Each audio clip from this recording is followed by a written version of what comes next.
Christmas tree, oh Christmas tree, how steadfast are your branches. Oh Christmas tree, oh Christmas tree, how steadfast are your branches.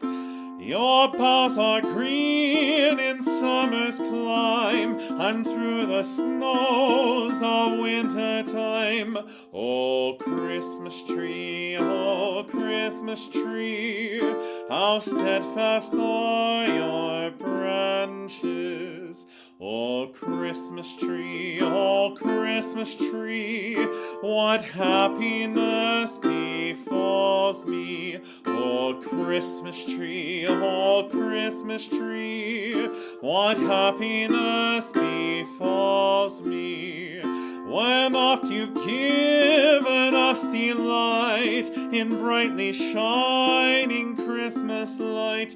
O Christmas tree, what happiness befalls me. O Christmas tree, your boughs have truly taught me. O Christmas tree,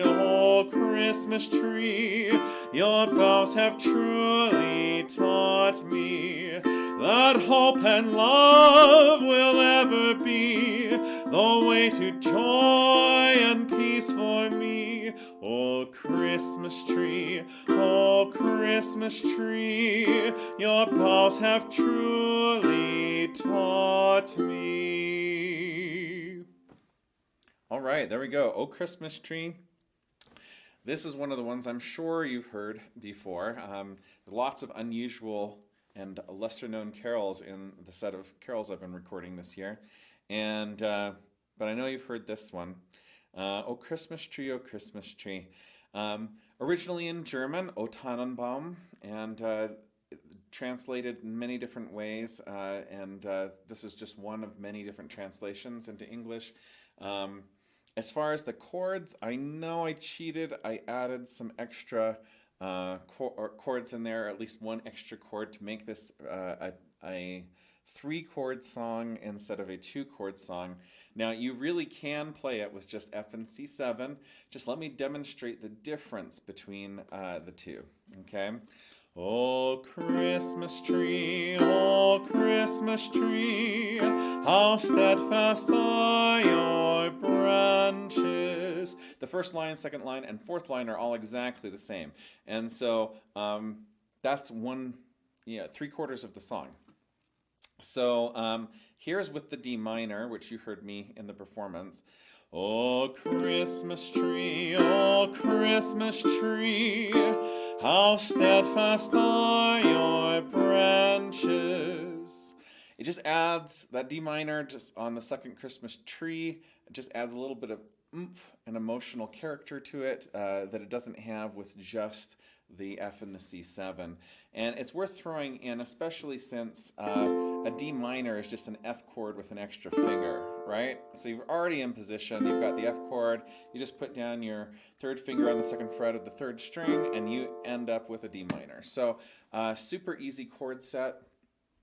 As far as the strumming and finger picking goes, normally when we do a triplet strum, we're going down, thumb, up, down, thumb, up. You'll notice though that I switched it up for this one, and I had a good reason for it. So I have thumb up, down, thumb up, down. And the reason for that is because that puts the downs on the O. And anytime you have O in music, it is like an expression of pure, you don't have words, right? So that's what you say, oh, right? Oh, Christmas tree. I don't have words for how much I love you, Christmas tree, which is kind of funny, but at the same time, it's also very emotional. Oh, Christmas tree, how steadfast are your branches. Oh, Christmas tree. So you hear that extra oomph to the O, and that's the reason I did that. And it's also fun to mess with ourselves and give ourselves challenges to think of different ways to do things. So As far as the finger picking pattern, this is the very simple 12-3, 12-3, which means the first and the second strings at the same time with your index and middle finger plucking those upwards, and then your thumb going in the opposite direction, traveling downwards on the third string. So 12-3, 12-3, 12-3. And this song has an AABA form, just like Somewhere Over the Rainbow and many of the other classic Golden Age tunes that we know. Somewhere over the rainbow, and then we do it again. Somewhere over the rainbow, and then this B section is the da da da da da da da da da da da da da, and then it goes back to somewhere over the rainbow. So AABA. It's a very common song form before 1950, even 1960, and then all of a sudden there was a big huge shift and things started to go more towards verse chorus, right? And so AABA song form, of course, this is the most compacted version of AABA, the A sections only having 4 measures in them each section, and the B section only having 4 measures. So this is really teeny tiny AABA, unlike Somewhere Over the Rainbow where the A section I think is like 16 measures, 4 times as long. And so AABA, which makes it super easy to memorize, right? Okay, because you've got section A, oh, we just repeat that again, and then, oh, we've got our contrasting section, and then we're back to super easy A section, right? So, with that in mind, I hope you enjoyed my rendition of this carol, and I hope you have a very Merry Christmas and have a good time caroling this year.